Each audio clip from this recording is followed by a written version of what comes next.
जय श्री राधे कृष्णा। भक्तों, अगर भक्त का प्रेम सच्चा हो तो भगवान उसके लिए नंगे पांव दौड़े आते हैं। वहीं बात जब कन्हैया की हो तो कहने की क्या, अपने भक्तों के लिए वह ना जाने कितने रूप धारण करते हैं और कितने ही अनगिनत लीलाएं कर चुके हैं, जिनका प्रमाण हमारे धार्मिक ग्रंथों में मिलता है। ऐसी ही एक रोचक कथा है जब कन्हैया ने अपने भक्त के लिए एक अनोखा काम किया। तो आइए जानते हैं इस बारे में विस्तार से।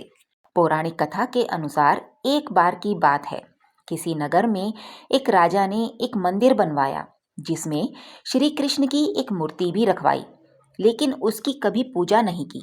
पूजा करने के लिए मंदिर में एक पुजारी को रखा गया। पुजारी नियमित कन्हैया जी को नहलाता और बड़ी ही श्रद्धा भाव से उनकी पूजा अर्चना करता।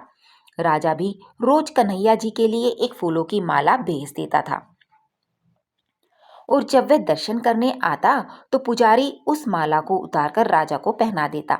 ऐसा करते करते पुजारी की भी उम्र बीत चुकी थी। एक दिन किसी वजह से राजा नहीं आ सका तो उसने एक सेवक के हाथ मंदिर में माला पहुंचा दी और कहलवाया कि आज वह मंदिर नहीं आएगा, इसलिए पुजारी उसका इंतजार ना करे। इतना कहकर सेवक चला गया। पुजारी ने हमेशा की तरह कन्हैया जी को माला पहना दी, लेकिन जब शाम हुई तो पुजारी यह सोचने लगा माला उतारकर किसे पहनाई जाए। उसने सोचा क्यों ना ये माला आज मैं ही पहन लूं, वैसे भी मेरी उम्र हो चली है, जीवन का क्या पता कब खत्म हो जाए। इतना सोचकर पुजारी ने माला उतारकर अपने गले में डाल ली। लेकिन इतने में ही सेवक आ गया और उसने बताया कि राजा की सवारी मंदिर में पहुंचने वाली है। राजा की सवारी आने की बात जब पुजारी ने सुनी तो वह डर गया। उसने सोचा कि अगर राजा ने उसे देख लिया तो वह तो उसे मरवा ही डालेंगे। आनन फानन में पुजारी ने माला उतारकर वापस कन्हैया जी को पहना दी। जैसे ही राजा अंदर आया तो हमेशा की ही तरह पुजारी ने माला कान्हा जी के गले से उतारकर राजा को पहना दी। लेकिन माला पर लगा सफेद बाल देखकर राजा समझ गए कि पुजारी ने यह माला स्वयं ही पहनी थी। बस फिर क्या था, राजा क्रोधित हो उठा और उन्होंने गुस्से में पुजारी से पूछा कि माला पर सफेद बाल कहाँ से आया। तब राजा की बात सुनकर पुजारी डर गया और बोल पड़ा कि यह तो कन्हैया जी का है। अब तो राजा और भी क्रोधित हो गए, क्योंकि कान्हा तो भगवान है और उनके बाल सफेद कैसे हो सकते हैं। इसलिए राजा ने फरमान सुना डाला कि कल श्रृंगार के समय राजा खुद आएंगे और देखेंगे सच में ही कान्हा जी का सफेद बाल है या पुजारी झूठ बोल रहा है।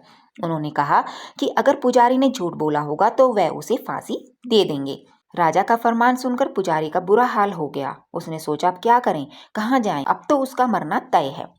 तब रोते रोते वह भगवान की शरण में पहुंचा और उनसे कहा कि हे केशव, मुझसे झूठ बोलने का अपराध तो हुआ है, लेकिन हो सके तो मुझे क्षमा कर दें और राजा से रक्षा करें।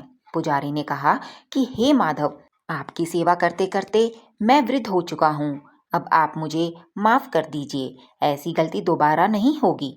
यही कहते कहते पुजारी की न जाने कब आंख लग गई और उसकी आंख तब खुली जब सुबह हो चुकी थी। उधर सुबह होते ही राजा भी आ गया और कहने लगा आज कान्हा जी का श्रृंगार वह खुद करेगा। ऐसा कहकर जैसे ही राजा ने कान्हा जी का मुकुट उतारा तो देखा कि श्री कृष्ण के तो सारे बाल ही सफेद हैं। लेकिन राजा को फिर भी यकीन नहीं हुआ। उसे लगा कि फांसी के डर से पुजारी ने ही बालों को रंग दिया होगा। राजा ने सोचा कि क्यों ना कन्हैया जी का एक बाल तोड़कर देखा जाए। लेकिन जैसे ही बाल टूटा कन्हैया के सिर से खून की धारा बहने लगी। यह देखकर राजा भगवान के चरणों में गिरकर माफी मांगने लगा। तब उस मूर्ति से आवाज आई, राजन, तुमने मुझे केवल मूर्ति मात्र ही समझा, इसलिए आज से मैं तुम्हारे लिए केवल मूर्ति मात्र ही रहूंगा। लेकिन पुजारी ने सच्चे मन और पूरी श्रद्धा से मेरी भक्ति की है, इसलिए उसकी अनन्य भक्ति को देखकर मुझे अपने बाल सफेद करने पड़े। कन्हैया जी ने कहा कि भक्ति में कभी भी संशय नहीं होना चाहिए और सच्चे भक्त की लाज तो मैं कभी जाने ही नहीं देता।